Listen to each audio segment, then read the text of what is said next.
તો બનાસકાંઠાના વડગામમાં ભાજપ દ્વારા વિકાસ સંકલ્પ સભાનું આયોજન કરવામાં આવ્યું હતું, જેમાં નાયબ મુખ્યમંત્રી હર્ષ સંઘવીએ હાજરી આપી હતી।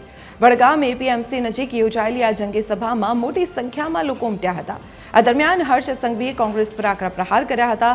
તેમણે કહ્યું કે કોંગ્રેસ અત્યારે ઓક્સિજન પર છે અને રાજ્યમાં તેમની સ્થિતિ સૌથી ખરાબ છે।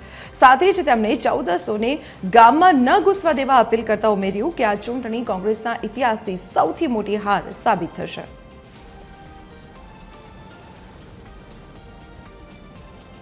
ગામમાં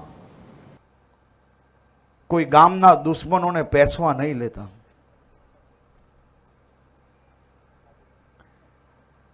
તમને પહેલેથી જ ખબર હોય કે 14 કોણ છે અને એ 14ને ગામના મહેમાન બનાવીએ ત્યાર સુધી બરાબર, પણ જો ગામમાં પેસી જશે ને તો આખું ગામ બગાડશે।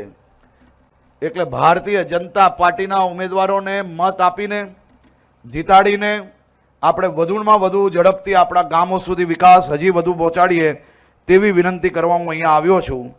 સ્થિતિ હવે રાજ્યમાં ખૂબ ખરાબ છે, તદ્દન ઓક્સિજન પર છે।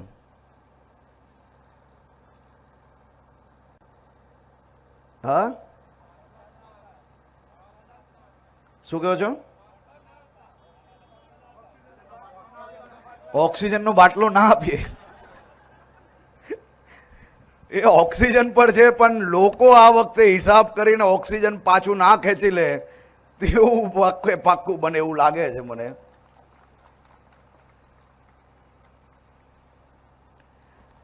આ ચૂંટણી એ કોંગ્રેસના ઇતિહાસની સૌથી મોટી હાર આપવા વાળી ચૂંટણી એ ગુજરાતની સ્થાનિક સ્વરાજ્યની ચૂંટણી હશે। તમારે જ્યાં લખવું હોય ત્યાં લખી લો।